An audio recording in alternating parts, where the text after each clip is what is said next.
Salut, j'espère que vous allez bien. Alors j'ai ma Cara Brita qui est en train de filtrer l'eau. Si vous entendez des prix plop plop, ok, c'est pas Sam qui fait pipi, c'est ma Cara Brita. Donc voilà, j'espère que vous allez bien, je suis hyper heureuse de vous retrouver. Je crois que ça se voit un petit peu, ça s'entend. Je suis hyper heureuse de vous retrouver pour un thème que j'avais super envie d'aborder avec vous, qui est gérer la saisonnalité quand on est indépendant ou qu'on est dans des métiers créatifs. Parce que je sais pas vous, mais ça y est, il commence un petit peu à cailler ses miches là. On rentre tranquillement dans l'automne, de toute façon nous sommes en automne, et ça a été assez flagrant sur ma manière de bosser. J'ai remarqué la semaine dernière, tu vois, je sais pas pourquoi, j'étais dans une espèce de mood euphorique, j'étais trop à fond sur le boulot, j'étais vraiment genre OP on fire, et très naturellement j'ai commencé à bosser beaucoup plus tard, à prendre des pauses peut-être un peu plus longues et de bosser plus longtemps, et donc du coup d'avant d'aller me coucher de plus avoir genre 2 heures pour moi mais juste 1 heure. Parce qu'avant j'avais pris mes pauses un peu plus tôt et j'ai remarqué que ouais, ça y est, il commence à cailler ses miches. Tu fermes donc les volets plus tôt, même le soleil là, ça y est, là c'est la fin, c'est... Ça me brise le cœur de dire ça, mais voilà, le soleil se couche plus tôt et tout. Et j'ai remarqué de manière très très forte que du coup les volets fermés plus tôt, c'est comme si mon esprit se disait bah ça y est, c'est la nuit quoi. Pour ceux qui le savent pas, je fais partie de ces gens qui sont quand même vachement productifs la nuit ou très tôt le matin. En fait, quand la plupart des gens ne sont plus là, font dodo, je trouve qu'il y a une ambiance la nuit, genre tu sais vers 2-3 heures du matin, dans ces eaux là. Le monde il est différent, il y a une ambiance très différente je trouve la nuit, et pour écrire c'est génial parce que je sais pas vous, mais c'est comme si en journée il y a tout le monde qui pensait, il y avait des pensées un peu partout et ça... C'était un peu dans l'atmosphère tu sais, et la nuit bah, la plupart des pensées, bah, les gens ils font dodo, elles sont pas là, et c'est comme si pour se connecter à l'inspiration c'était tellement plus simple et tellement plus rapide. En tout cas moi c'est ce que j'ai remarqué. Souvent en automne-hiver j'ai cette envie d'écrire plus tard, de me mettre à produire quand il fait sombre. C'est quand même... Voilà, c'est ma 3e année en auto-édition et tout. Je l'ai vraiment expérimenté les 2 dernières années, donc là je rentre un peu officiellement dans mon 3e automne en tant qu'indé à temps plein. Et j'ai remarqué ça, cette envie dès qu'il fait moche, surtout c'est très fort, c'est en automne. L'hiver, je vais commencer à reprendre un bon rythme, mais j'ai remarqué que ouais, octobre-novembre, se coucher à 3-4 heures du matin, ne plus avoir un rythme de vie comme tout le monde, c'est un truc où je pense, je sais pas si c'est inconscient ou physique, mais j'ai tendance ouais, à décaler mon rythme pour écrire plus tard parce que j'aime trop cette vibes de manière générale, j'adore écrire vers 22-23 heures. J'ai toujours une session d'écriture vers ces temps là. Bon là j'avoue en ce moment on est plus sur du 21 heures que du 23 heures, mais il faisait chaud aussi et j'ai remarqué ça aussi, on va en parler par la suite de l'été aussi. Mais c'est vrai que là ça y est, j'ai de nouveau, je le vois un peu dans ma manière d'écrire, je vais avoir tendance à plus procrastiner un petit peu avant ma dernière session pour la décaler vers 23 heures. Et c'est un truc où je sais pas, peut-être parce que je me dis c'est la nuit, faut pas que tu te couches trop tard, donc je sais pas, c'est comme s'il y avait une deadline un peu plus forte pour que je bosse.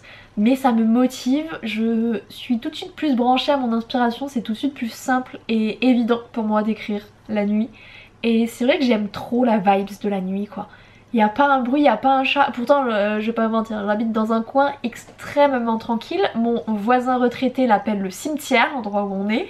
Pour vous dire qu'il n'y a pas beaucoup de bruit. Moi c'est un truc qui m'arrange totalement, je bosse de chez moi et tout. J'ai habité pendant certains moments en centre-ville. Bon, comment vous dire que je vis ma meilleure vie ici. Mais il a pas tort, je veux dire on est extrêmement très tranquille. Et pourtant la nuit n'a rien à voir avec le jour ici tu vois. Et pourtant ça reste un endroit extrêmement tranquille. Mais je sais pas, il y a un truc la nuit. Et on rentre en automne et ça y est, j'ai de nouveau cette envie d'être efficace la nuit, de bosser la nuit, de ne plus être comme les gens normaux, voilà, de devenir une espèce de vampire et de bosser la night. Et j'ai remarqué aussi que, surtout cet été, je me suis rendu compte, début d'année j'ai vraiment eu un énorme rythme, et du coup même si j'avais pris de l'avance cet été, bah, j'ai perdu tout mon avance, je vais pas vous mentir, parce que j'en avais besoin en fait de souffler, de prendre mon temps. Puis tome 3 d'Honorat, voilà, on va pas revenir sur les trucs qu'on a déjà évoqués, mais c'est vrai que cet été j'ai eu ce besoin de souffler. Je crois que le fait qu'il fasse très chaud, moi je suis un être qui n'a pas la clim, voilà.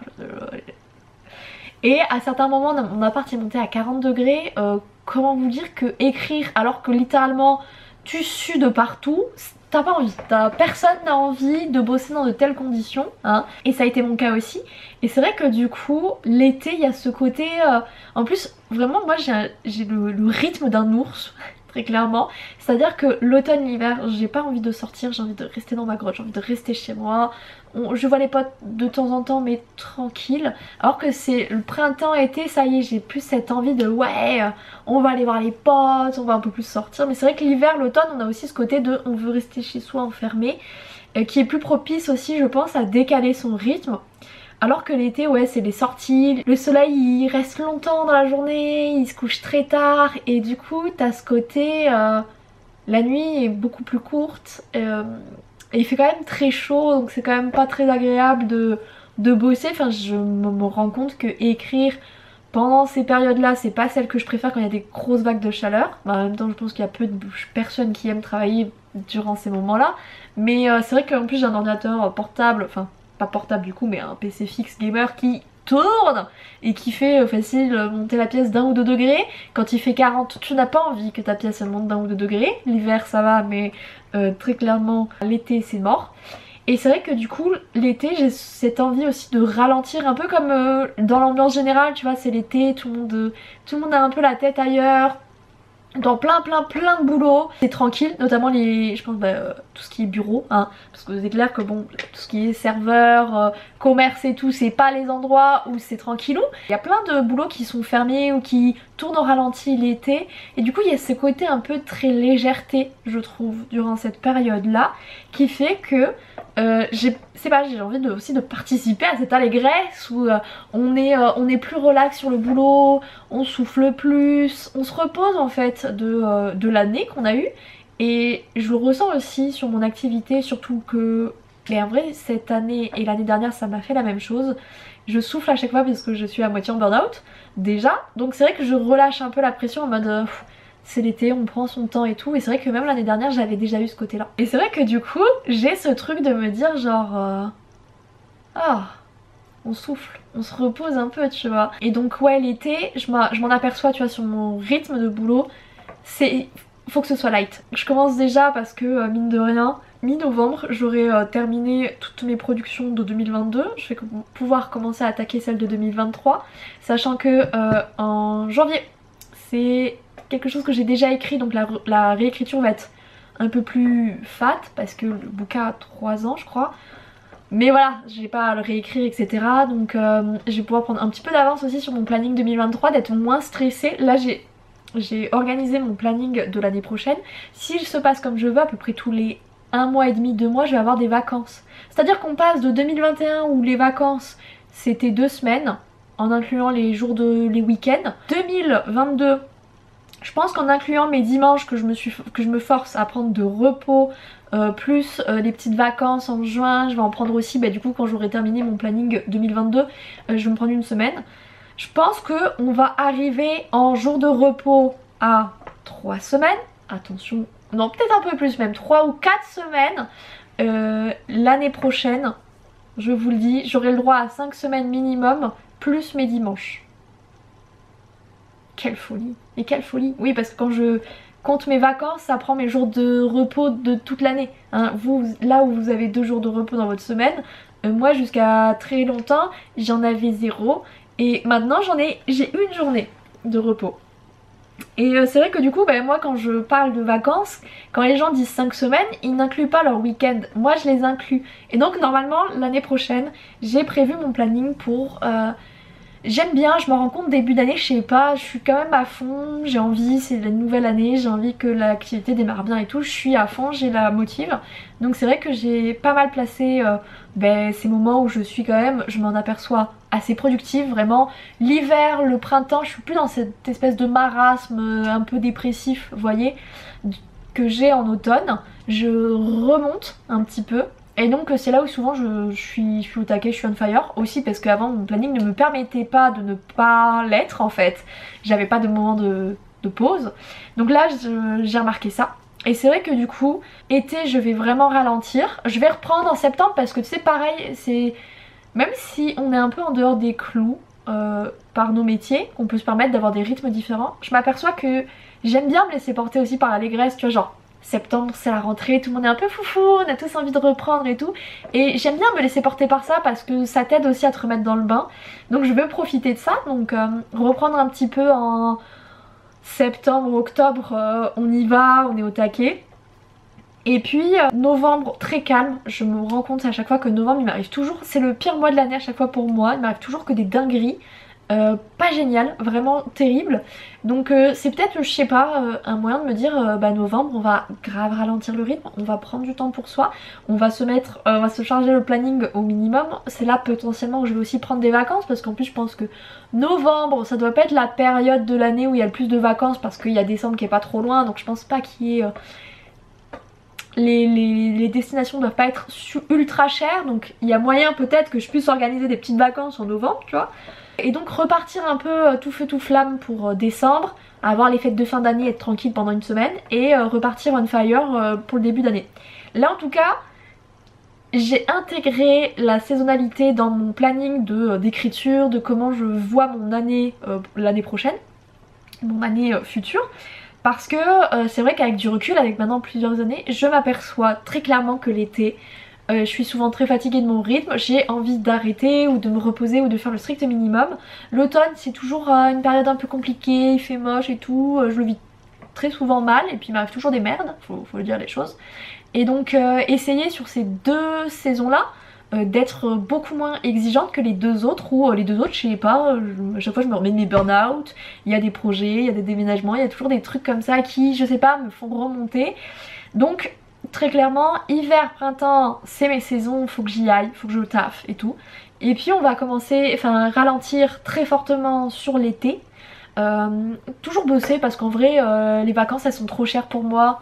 En plus il y a trop de monde, j'aime pas ça, donc je partirai pas non plus en vacances sur les périodes de l'été, mais potentiellement voilà, partir sur des périodes moins chères pour mon budget et parce que je peux me le permettre de choisir mes dates.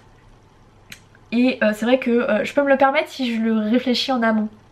En amont 6 mois en avance. Mais c'est vrai que je m'en rends compte maintenant que la saisonnalité m'impacte très fortement. Je pense que sur d'autres personnes ça doit être moins flagrant, mais j'en parlais avec une copine entrepreneuse, elle est graphiste, et elle me disait que elle était comme moi, elle aimait beaucoup tout ce qui était soleil, elle habite aussi dans le sud, et que dès qu'il fait moche, le moral qui tombe un peu dans les chaussettes, plus envie, moins envie de travailler, plus envie de se renfermer sur soi-même, et donc je me dis que je suis pas la seule, que sans doute vous aussi, et c'est là où je pense qu'il faut...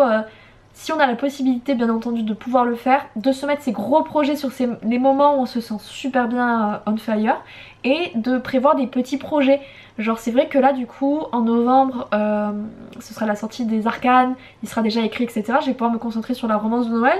Les romances de Noël à chaque fois c'est des formats nouvelles qui sont très courts, ce qui fait que c'est parfait en fait de bosser sur ça. Je vais en profiter aussi novembre, je pense que ce sera souvent l'occasion de rebosser certains bouquins, de les réécrire, de les reproposer voilà, de manière gratuite, juste de vous mettre à jour les bouquins.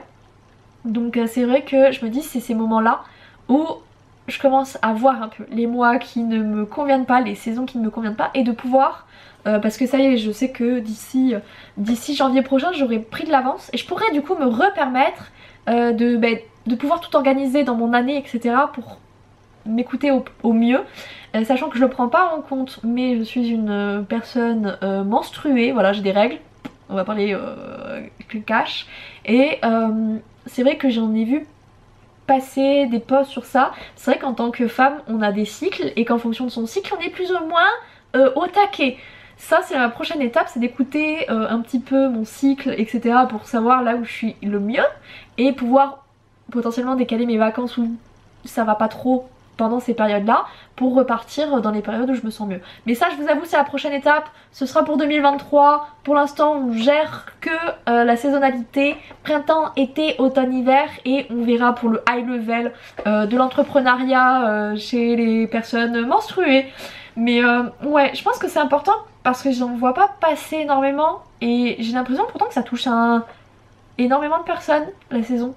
et on n'en parle pas assez. Donc du coup j'espère que si vous êtes à votre compte, vous prenez le temps de vous écouter, de voir les meilleures saisons pour vous et de pouvoir si possible améliorer votre planning. Moi je vais vous laisser là, je vous fais à tous et à toutes de gros bisous, je vous aime tous très fort, ciao ciao.